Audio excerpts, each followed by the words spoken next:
براہ راست آپ کو اسلام آباد لیے چلیں گے۔ وفاقی وزیر اطلاعات فواد چودھری میڈیا سے گفتگو کر رہے ہیں۔ خلا پیدا ہو گیا ہے اور اس وقت صورتحال یہ ہے کہ تقریباً 950 اسٹے آرڈرز ہیں 3 ٹریلین روپیز کے ایف بی آر ہی کے خالی، اور یہ 3000 ارب روپیہ ہے جو ہائی کورٹس کے یا عدالتوں کے فیصلوں کی وجہ سے، اسٹے آرڈرز کی وجہ سے ایف بی آر کلیکٹ نہیں کر پا رہا۔ اور یہ اتنی بڑی رقم ہے کہ جس سے ایک بالکل آپ سمجھیے کہ ایک انتظامی بحران پیدا ہو چکا ہے۔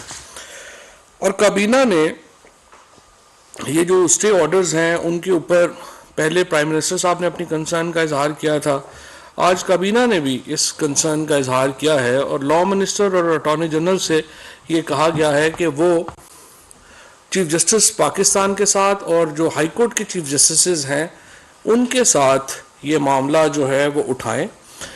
اب اس وقت تقریباً 150 اسٹے آرڈر ہر مہینے جو ہیں ان کا ہمیں سامنا ہے، اور اس میں غلطیاں تو یہ نہیں ہو، یہ بات تو طے ہے کہ ججز کی وجہ سے اسٹے نہیں ہو رہے، اس میں جو وکلا ہے، جو حکومت کے وکلا ہے، ان کی بھی خامیاں ہوں گی، اداروں کی بھی غلطیاں ہوں گی، لیکن یہ ایک بحران ہے جس سے اس وقت حکومت جو ہے وہ مل رہی، ایک نبردآزما ہے۔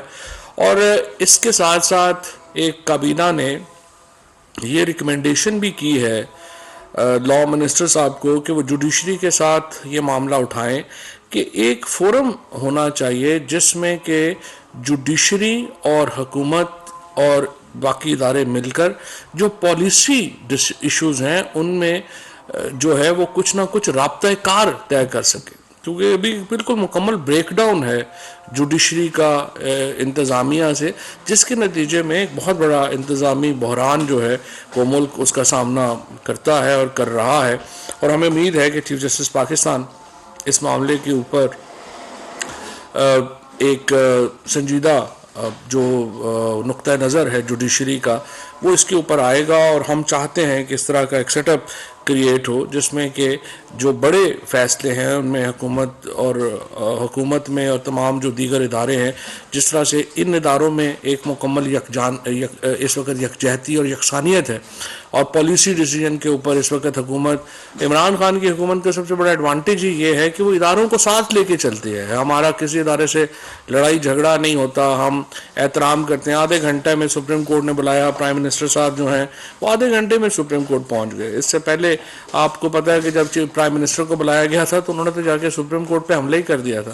ہمارا ایٹیچیوڈ یہ نہیں ہے کہ ہم اداروں کے ساتھ لڑیں، لیکن ہم یہ سمجھتے ہیں کہ یہ کوئی سیاسی فیصلہ نہیں ہوگا، یہ ایک ملک کی ایک سمجھیے کہ بہت ہی اہم انتظامی ضرورت ہے کہ ایک ایسا سیٹ اپ ہو جس میں کہ جو مختلف ایشوز ہیں ان کا پس منظر ان کے سامنے رکھا جا سکے، اور عدالتیں جو ہیں ان کی ایک اس طرح کے اہم انتظامی معاملات میں ایک نقطہ نظر جو ہے عدالتوں کو حکومت کا پتہ ہونا چاہیے۔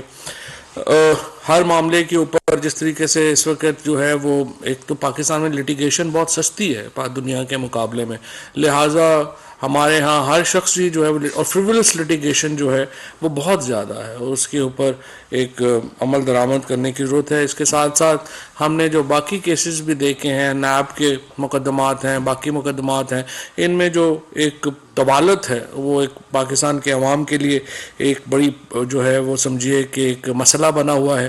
ان معاملات کے اوپر جوڈیشری کو ہم سمجھتے ہیں کہ ایک ایسا سیٹ اپ ہونا چاہیے جس میں کہ ہم مل بیٹھ کے ان معاملات کا کوئی حل جو ہے وہ نکال سکیں۔ اس کے ساتھ میں آپ کو یہ بتا دوں کہ $4 بلین جو ہے وہ ری شیڈیول ہوا ہے 2027 تک، اس میں پیرس کلب اور نان پیرس کلب دونوں جو ہیں وہ شامل ہیں۔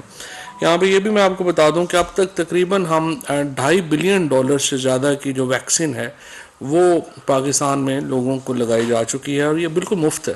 میں آپ کو یہاں پہ یاد کرا دوں کہ آپ کو یاد ہوگا کہ سب سے پہلے سندھ کے چیف منسٹر صاحب نے یہ بڑک ماری تھی کہ ہم ویکسین جو ہے وہ منگوائیں گے اور لگائیں گے، لیکن اب تک جو ریکارڈ آج پیش کیا ہے اکنامک افیئرز ڈویژن نے، سندھ حکومت نے $1 کی بھی ویکسین جو ہے وہ نہیں منگوائی، اور ساری ویکسین جو ہے وہ وفاقی حکومت سے ہی جو ہے وہ سندھ میں گئی ہے.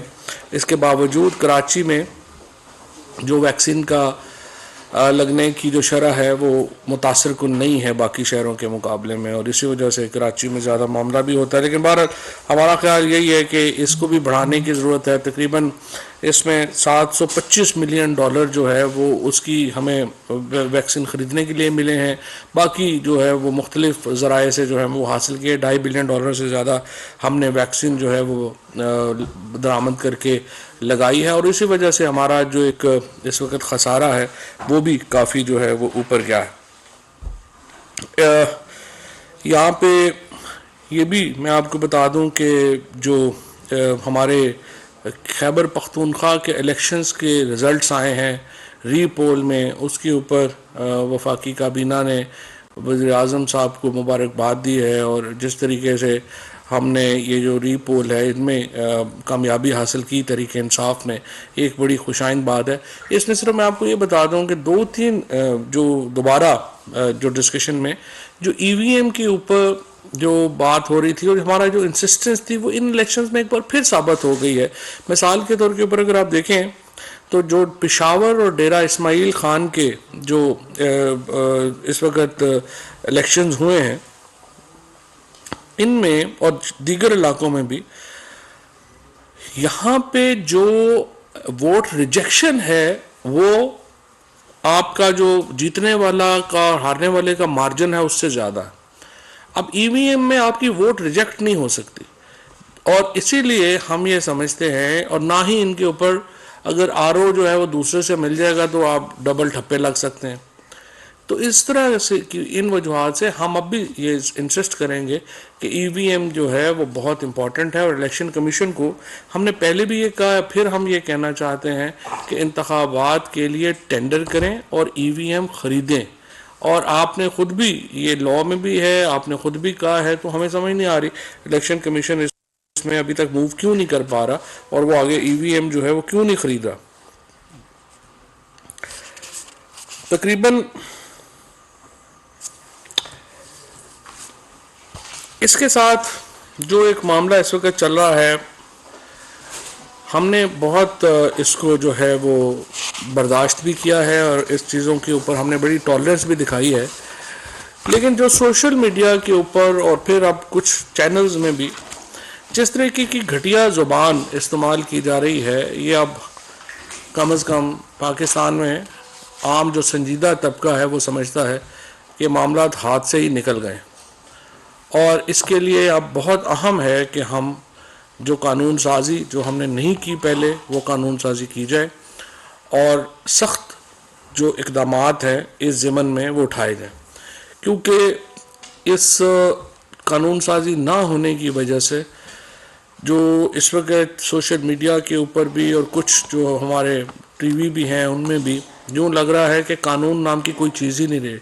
لوگ جو تھوڑا بہت بھی افورڈ کر سکتے ہیں وہ پاکستان میں کیس فائل نہیں کر رہے ہیں, وہ لنڈن جا کے کیسز فائل کر رہے ہیں. اس سے آپ اندازہ لگا لیں کہ ہمارے قوانین کے اوپر, ہمارے عدالتی نظام کے اوپر کس قدر لوگ جو ہیں ان کا اعتماد مجروح ہو چکا ہے. اور پاکستان میں جو شریف لوگ ہیں وہ تو بالکل ایک سمجھے کہ ان لوگوں کے ہاتھوں بے بس ہیں, اور صرف یہ معاملہ انڈیویجولز کا نہیں ہے, یہ معاملہ اداروں کا ہے, پاکستان کی سیکیورٹی کا ہے. ایسے معاملات کے اوپر جو ہے وہ پاکستان میں پروپیگنڈے کی مہم جو ہے وہ یہاں پر چلائی جاتی ہے جس سے پاکستان کی سیکیورٹی کو خطرہ ہے. ہیٹ سپیچ کے اوپر یہاں پہ پوری کیمپین چلائی جاتی ہیں, ان پہ کوئی کارروائی جو ہے وہ نہیں. سارے جو آپ کے الزامات کا اس وقت جو سلسلہ ہے وہ چلتا ہے اس کے اوپر کوئی کارروائی نہیں ہو سکتی, کیونکہ سارے کے سارے بیلیبل آفینسز ہیں, ان میں سزا ہی نہیں ہوتی. پکڑتے ہیں آپ 2 دن بعد جو ہے وہ بندہ چھوٹ کے گھر چلا جاتا ہے. لہٰذا ان میں کابینہ نے اس بات کے اوپر زور دیا ہے کہ لاء منسٹری ان قوانین کو بہتر کرے اور ایسے قوانین لائے جائیں جس میں اس طرح کے جو عناصر ہیں ان کے ساتھ سختی سے نپٹا جائے. اور کچھ سے تو انشاءاللہ ہم نبٹ بھی رہے ہیں, اور اس سلسلے میں جو کارروائیاں ہیں وہ اب شروع ہوں گی, اور آپ دیکھیں گے کہ اس کے اوپر انشاءاللہ ہم اس چیز کو لائٹلی نہیں جانے دیں گے.